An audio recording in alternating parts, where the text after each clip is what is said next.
ये ड्राई करना है हमें, ठीक है। तो इसमें क्या होगा कि या तो ऑब्जेक्ट हम डेंसर मीडियम में रखेंगे या ऑब्जेक्ट हम रेयरर मीडियम में रखेंगे। आपके यहां पर जो यूजुअली पूछा जाता है, object is placed in rarer medium. क्या बेटे, object placed in rarer medium, rarer medium.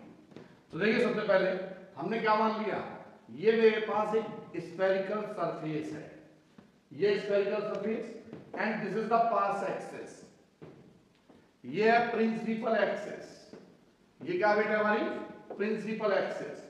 और यहां पर रख दिया मैंने ऑब्जेक्ट, ये रख दिया ऑब्जेक्ट, ऑब्जेक्ट। तो अब इससे डायग्राम कैसे बनेगा, तो सुनो, ये वाला कौन सा मीडियम है बेटे, रेयरर, और ये मीडियम कौन सा मेरा, डेंसर, क्योंकि अंदर क्या है, ये ग्लास है, ठीक है। अब इसका डायग्राम बनाना है हमें, तो सबसे पहले क्या किया मैंने, यहां से एक रे, this is the ray which is to be incident, ये यहां से रे आ गई और ये रे कहां इंसिडेंट हो रही है, इस सरफेस पर। और मैंने कहा ये है हमारा इसका सेंटर, सॉरी ये क्या है हमारा सेंटर, सेंटर सी। तो जब भी आपको डायग्राम बनाना है तो जिस पॉइंट पर रे इंसिडेंट हो रही है वहां से सीधी एक लाइन सेंटर से पास कर दो, तो वो क्या हो जाएगी बेटे, वो हो जाएगी हमारी नॉर्मल। क्या हो गई हमारी नॉर्मल, ये आ गया नॉर्मल बेटे, डन। अरे आ गया समझ में, ये है नॉर्मल। अब रे कौन से मीडियम से कौन से मीडियम में मूव कर रही है बच्चों, ray is moving from rarer medium to denser medium, that's why ray is to be deviated towards the normal. यदि ये मीडियम नहीं होता तो रे सीधी चली जाती, लेकिन चूंकि ये मीडियम प्रेजेंट है, that's why ray is moving, ray is to be deviated from towards the normal. ये बेटा रे डिविएट हो गई हमारी, अरे आया समझ में, ये रे डिविएट होकर कहां मिल रही है, यहां पर, जहां पर भी मिलेगी वहीं पर क्या बनेगी, इमेज। क्या बनेगी बेटे, यहां बनेगी इमेज, ठीक है। तो इसे कहते हैं pole, pole and all the distance are measured from pole. कहां से मेजर करते हैं, पोल से। तो बेटा ये वाली जो डिस्टेंस है, यहां से यहां तक की जो डिस्टेंस है, इसे कहते हैं हम v, पोजीशन ऑफ इमेज। और ये वाली डिस्टेंस पोजीशन ऑफ ऑब्जेक्ट, इसे क्या बोलेंगे हम, इसे कहते हैं हम u।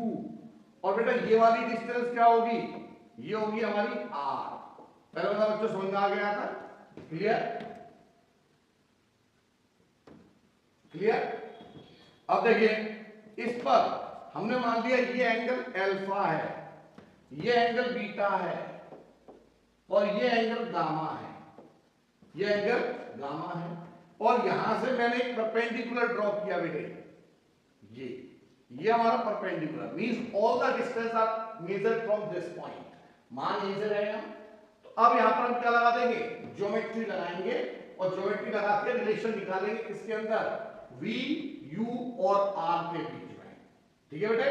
अब सुनो ध्यान से समझना, हमारे पास मैंने नाम डाल दिया o i r, ये c, और ये मान लो इस वाले को p और इसको मान लो q, ठीक है बेटे। अब बताओ कितने ट्राइंगल दिखाई दे रहे हैं आपको बच्चों, यहां पर कितने ट्राइंगल हैं,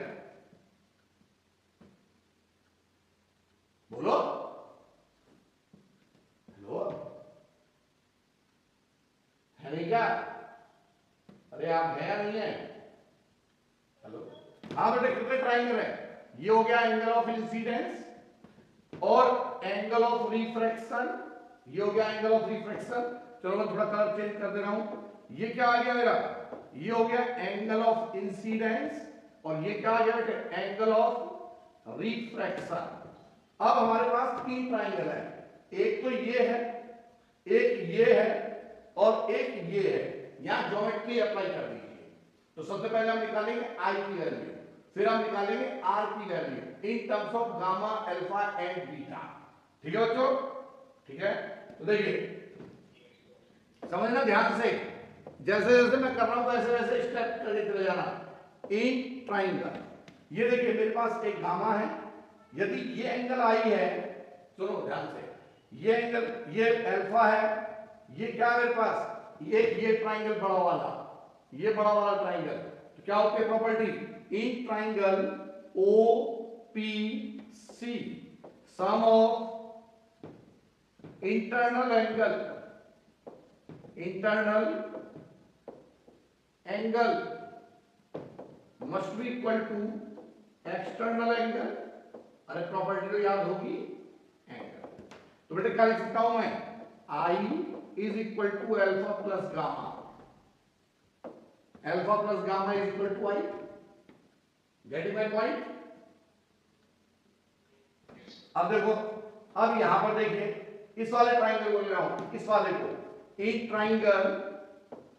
ट्राइंगल आई पी सी, ये वाला, तो ये दोनों इंटरनल एंगल है, ये एक्सटर्नल है, तो क्या लिख सकता हूं मैं, gamma is equal to r plus beta, r plus beta is equal to gamma, तो यानी कि आर की वैल्यू क्या आ गई बेटे, गामा माइनस बीटा। ये दो चीजें आपको निकालनी है। सबसे पहला ये है स्टेप फर्स्ट, क्लियर। अब देखो यहां पर यदि मैं tan अल्फा ले लूं इसी ट्राइंगल में, तो यहां लिख दे रहा हूं मैं, थोड़ा यहां लिख दे, कोई दिक्कत तो नहीं है, समझ जाओगे। देखो यहां लिख रहा हूं मैं कि tan अल्फा, बोलो तो क्या लिख सकता हूं, tan alpha is equal to perpendicular upon base PQ upon OQ, और that is approximate equal to alpha.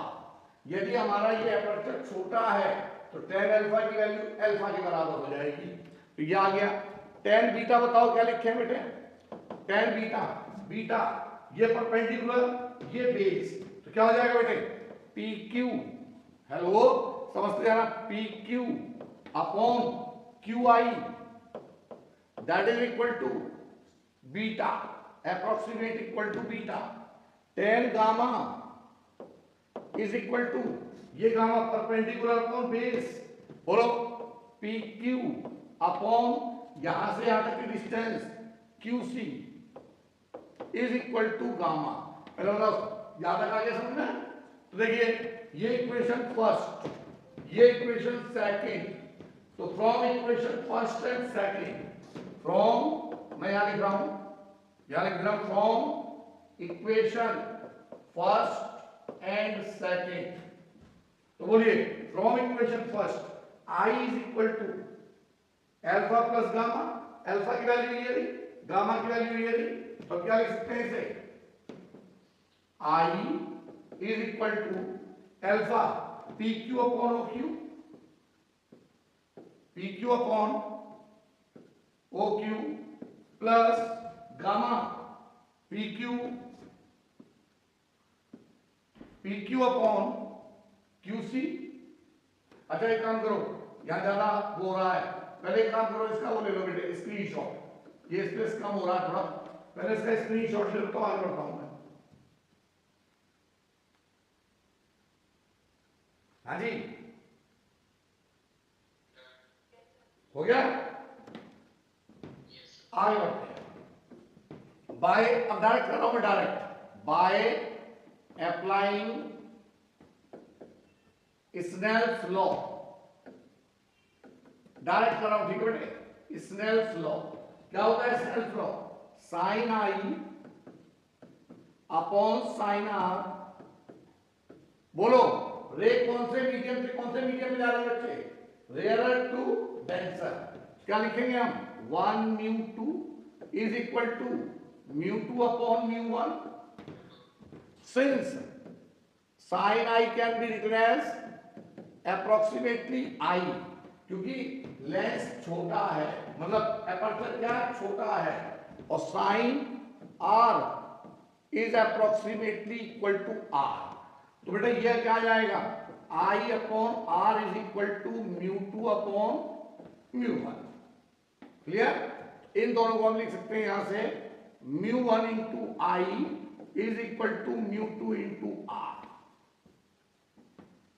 And since अब ये लिख सकते हैं हम इसे μ1 bracket alpha plus gamma is equal to μ2, क्या था आर की वैल्यू, आर की वैल्यू क्या थी, gamma minus beta, gamma minus beta. अब बताओ अल्फा क्या था हमारा, μ1 अल्फा इज इक्वल टू क्या रहे, alpha is equal to P Q upon O Q, P Q upon O Q plus gamma क्या है, P Q Q C is equal to μ2 gamma P Q upon Q C minus beta क्या है ये वाला, तो P Q upon upon upon upon Q I, क्या है Q I, P Q से पी क्यू कैंसिल आउट हो गया, क्या हो गया। अब बेटा बताओ ओ क्यू क्या है, ओ क्यू यहां से यहां तक की डिस्टेंस u है और किस साइड है, बोलो किस साइड है, इस लेंस के किधर है, लेफ्ट की राइट, लेफ्ट है तो नेगेटिव, राइट है तो पॉजिटिव, बस ये साइन याद रखना है, लेफ्ट है तो नेगेटिव और राइट है तो पॉजिटिव। तो देखिए कहां गया, अबे कहां चला गया, हाँ जी ओ क्यू लेफ्ट साइड है, क्या है u, तो μ1 ब्रैकेट 1 अपॉन माइनस u,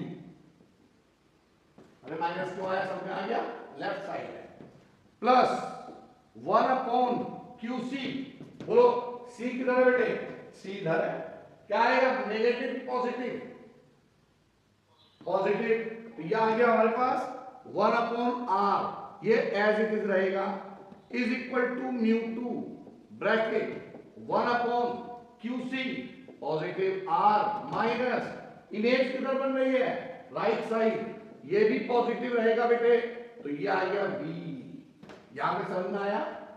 इसे क्या लिख सकता हूं मैं, μ1 upon minus of u plus μ1 upon r is equal to μ2 upon r minus μ2 upon c, no sorry upon v,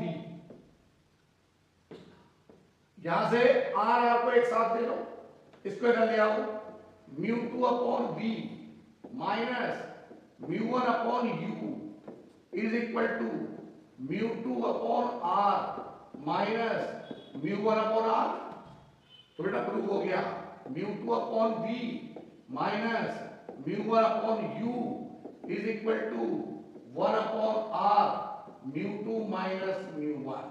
अरे आ गया समझ में या नहीं, प्रूफ।